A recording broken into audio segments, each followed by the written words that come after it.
বাহ্যিক ৰূপটোলে চাই কলিযুগত কোন ভক্ত ধৰিব পৰা নাযায়। গতিকে বৈষ্ণৱ আৰু ভক্তৰ আন্তৰিক লক্ষণটো কি? চাওকচোন, নৱম স্কন্ধত এটি প্ৰসংগ আহে। যেতিয়া বৈৱস্বত মনুৱে যজ্ঞ আয়োজন কৰিছিল, সেই যজ্ঞৰ শ্ৰেষ্ঠ ভাগটো কাক দিব এইটো চিন্তা কৰি পেলাই নাৰদদেৱক সুধিছিল যে হে নাৰদদেৱ, মই আয়োজন কৰা এই যজ্ঞৰ শ্ৰেষ্ঠ ভাগটো মই কোনজন দেৱতাক দিম, এই বিষয়ে আপুনি মোক নিৰ্বাচন কৰি দিয়ক। নাৰদদেৱ সকলো দেৱী দেৱতাৰ ওচৰত ভ্ৰমণ কৰি ফুৰে, গতিকে কোনজন আটাইতকৈ ভাল হ'ব যাক মই যজ্ঞৰ শ্ৰেষ্ঠ ভাগটো দিব পাৰিম। তেতিয়া নাৰদদেৱক সুধিল। নাৰদদেৱে ক'লে, ভাবিলে মনতে যে মইতো সকলো দেৱী দেৱতাৰ ওচৰলৈ ভ্ৰমণ কৰি থাকো, এতিয়া তাৰ মাজত যদি মই নিৰ্দিষ্ট এজনক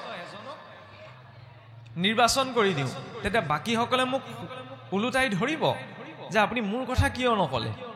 গতিকে নাৰদদেৱে মনতে সেইখিনি সময়তে ভাবিলে অকণমান ভৃগু ঋষিৰ প্ৰতি আক্ষেপ এটা আছিলে। ব্ৰহ্মাৰ সৃষ্ট 9জন প্ৰজাপতি, 9জন প্ৰধান ঋষি, এই 9জন প্ৰজাপতিৰ ভিতৰত ভৃগু ঋষিৰ আটাইতকৈ ডাঙৰ এটা বিশেষ লক্ষণ আছিল। ভৃগু ঋষিৰ বৃদ্ধ আঙ্গুষ্ঠিতে জ্ঞান চন্দ্ৰ আছিল। সেইবাবে বোলে ভৃগু ঋষিয়ে আনসকল ঋষি মুনিতকৈ অকণমান অধিক এখোজ আগুৱাই কিবা এটা ভাবিব চিন্তা কৰিব পাৰে। তেতিয়া নাৰদদেৱে ভাবিলে যে ভৃগু ঋষিক যদি এই দায়িত্বটো দিয়া হয়, তেওঁ অকণমান অভিমান বশতঃ কোনোবা এজন দেৱতাৰ কথা কৈ দিব, তেতিয়া বাকীসকল দেৱতাৰ তেওঁ ৰোষত পৰিব। আৰু এই কথাকে ভাবি বোলে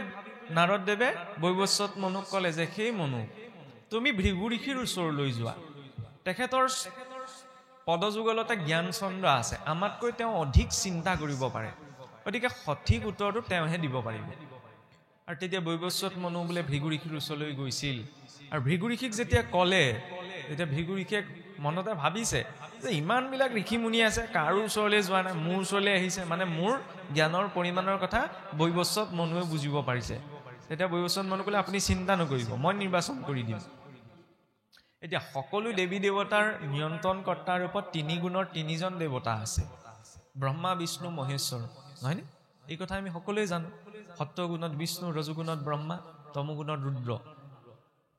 গতিকে এই প্ৰমুখ 3জন দেৱতাৰ ভিতৰতে কোনজননো শ্ৰেষ্ঠ, এইটোকে চিন্তা কৰি ভৃগু ঋষি পোনপ্ৰথমতেই গৈছিল বোলে ব্ৰহ্মলোকলৈ। কাৰণ ভৃগু ঋষি কাৰ পুত্ৰ আছিল? প্ৰজাপতি ব্ৰহ্মাৰ পুত্ৰ। গতিকে পুত্ৰই কি বিচাৰিব? নিজৰ দেউতাকে পিতৃলে অকণমান টান এটা থাকিব।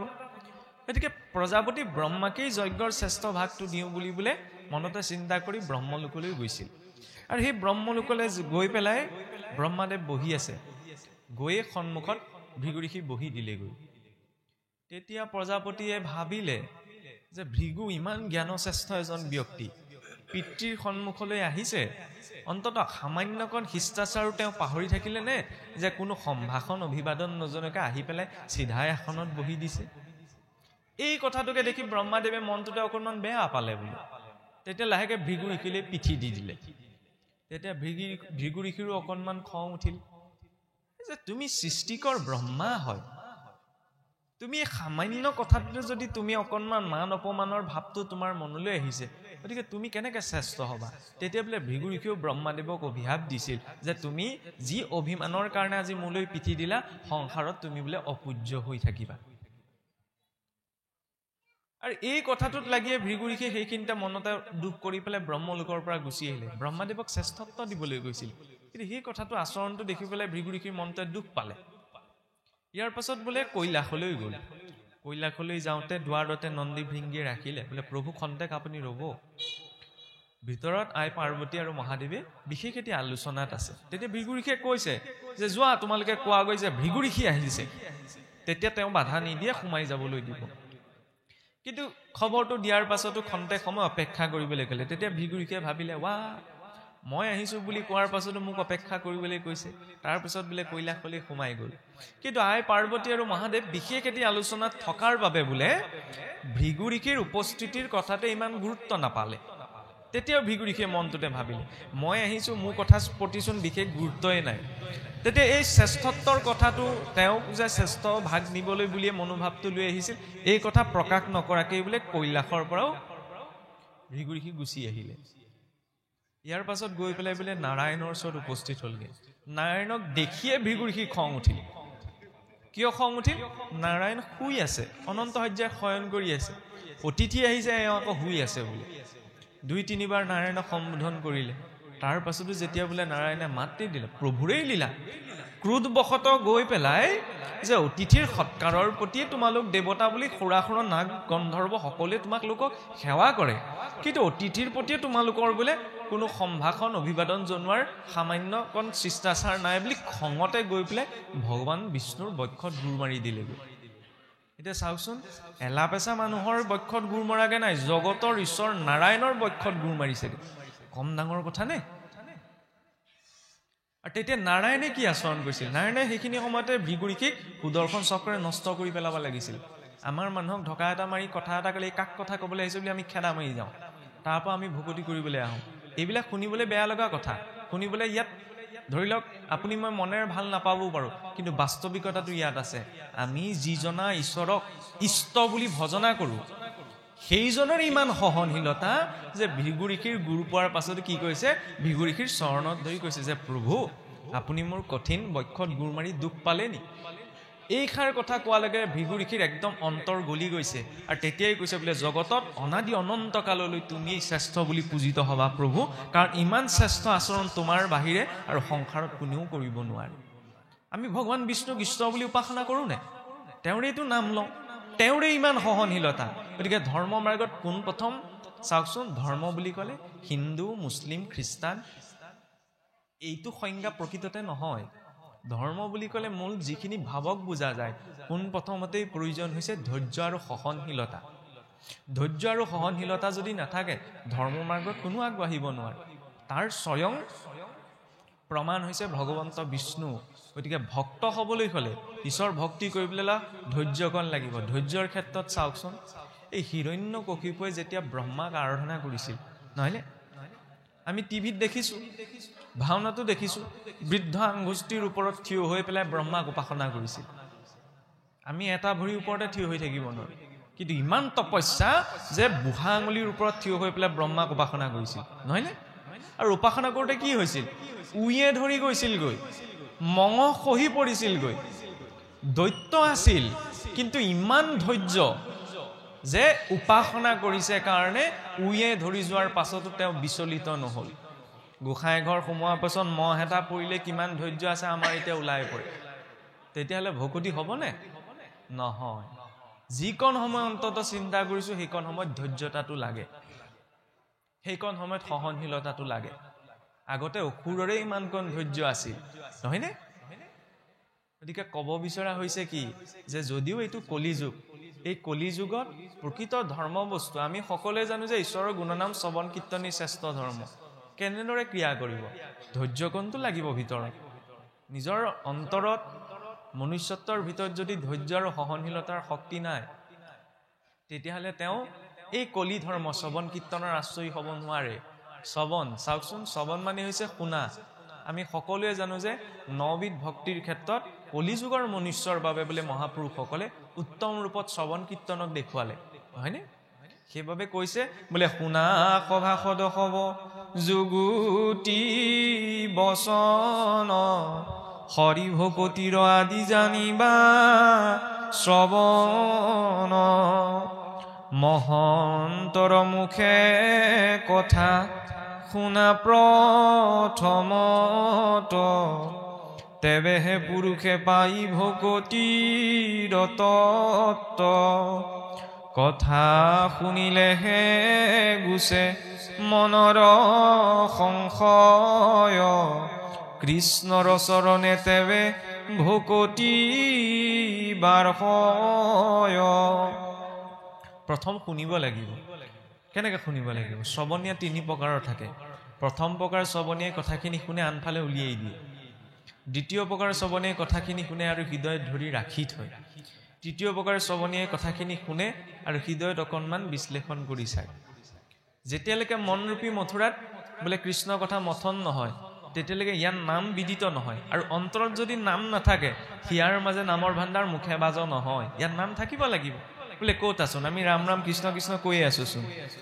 ইয়াত সন্ত সংগৰ এটা প্ৰভাৱ আছে নোলোৱাজনৰ মুখৰ পৰা ঈশ্বৰৰ নাম ওলাব ঈশ্বৰৰ প্ৰতি সঁচা ভাৱ আছে নাই নিজক কেতিয়া পৰীক্ষা হয় এই কেতিয়াবা উজুতি খাওঁতে পিছল খাওঁতে খুন্দা খাওঁতে মুখৰ পৰা কি ওলায় যদি সেইখিনি সময়ত খোলাকৈ কৈছো আৰু গাঁৱলীয়া বেয়া মাত এটা যদি ওলাইছে ধৰ্ম কৰ্মৰ নামত মই যি কৰি আছো আমাৰ গাঁৱলীয়া ভাষাত কি বুলি কয় ভেকু ভাওনা বুলি কয় তাৰ বাহিৰে একো খোৱা নাই যদি তেওঁৰ প্ৰতি ভাৱ থাকিলেহেঁতেন তেতিয়া মোক পিছল খাওঁতে উজুতি খাওঁতে তেওঁৰ নামটো প্ৰথমতে ওলালেহেঁতেন আৰু এইখিনি সময়ত যদি অভ্যাস নাই কৰা অন্তিম সময়ত এইটো ভুলতো ভবা ভুল যে অন্তিম সময়ত মই আয়ৈ মৰিলো বুলি ক'ম কিন্তু ভগৱন্তৰ নামটো লোৱাটো সম্ভৱ নহয় কিয় নাম ল'বলৈ ইমান গুৰুত্বতা দিছে ইয়ং ইয়ং ভাৱ স্মৰণে নিত্যম তজ্যন্তে কলেবৰম তং তমৈবতি কন্তেয় সদা তৎ ভাৱ ভাবিত বৰ্তমান সময়ত যেনে ধৰণৰ ভাৱ চিন্তনৰ মাজত আমি আছো অন্তিম সময়টো সেইটোৱেই চিন্তা হ'ব আৰু তাৰ অনুৰূপতে আমি গতি পাম এতিয়া চাওকচোন ইমান গতি পোৱাৰ কথা কিয় কোৱা হৈছে বহুতে ভাগৱত মাৰ্গলৈ আহিবলৈ ভয় কৰে এই বোলে ভাগৱত এতিয়াই ভাগৱত মাৰ্গত গুচি গ'লে ইটো নাখাবা সিটো নাখাবা আমুকলৈ নেযাবা তামুকলৈ নেযাবা ঢেৰ বোলে পালন কৰিব লাগে সেইকাৰণে সাধাৰণ মানুহৰ মনত ভাগৱতৰ প্ৰতি ভয় এটাও সোমাই থাকে কিন্তু এনেকুৱা চিন্তা কিন্তু ভাগৱতে কৈছে কি ভাগৱতে আপোনাৰ মোৰ লগত থকা বস্তুটোৰ আটাইতকৈ মূল্যটো বুজাব বিচাৰিছে ঈশ্বৰে দিয়া আটাইতকৈ শ্ৰেষ্ঠ উপহাৰ কি এই মনুষ্য শৰীৰটো এইটো নিজে গোটাই লোৱা নাই নহয় তাকো পোন প্ৰথমতেও পোৱা নাই বোলে স্থাবৰং বিংশতে লক্ষম জলজম নবলক্ষ্যকম কুৰুমান সনবলক্ষম সদশ লক্ষম সপক্ষিণঃ ত্ৰিংশ লক্ষম চ পশুৰ্ণঞ্চ চতুৰ্লক্ষম চ বানৰা ততো মনুষ্যতাং প্ৰাপ্য ততঃ কৰ্মাণি সাধয়েৎ 84 লাখ জনী আছে নহয়নে আজি বিজ্ঞানীও এটা ধাৰণা কৰিছে বোলে পৃথিৱীত আমাৰ 87 লাখলৈকে বোলে জীৱ শৰীৰ পোৱা সময় তাকো হেতু ধাৰণা আহে কিন্তু ভাগৱতে স্পষ্ট ৰূপত কৈছে কিমান বোলে 84 লাখ ইয়াৰ ভিতৰত গছ গছনি এইবিলাকৰ শৰীৰতো জীৱ আছে কিন্তু ইহঁতে অনুভৱ কৰিব নোৱাৰে তাত জীৱ ইমান সংস্কাৰ প্ৰাপ্ত নহয় ইমান চেতনাটো বিকশিত নহয় সেইবাবে কি কৈছে জীৱই বোলে পোন প্ৰথমতে আপোনাৰ মোৰ শৰীৰত যিটো জীৱ বহি আছে এই জীৱতে পোন প্ৰথম গছ গছনি ইত্যাদি শৰীৰৰ বোলে 20 লাখ বাৰ ভ্ৰমণ কৰি আহিব লগা হৈছে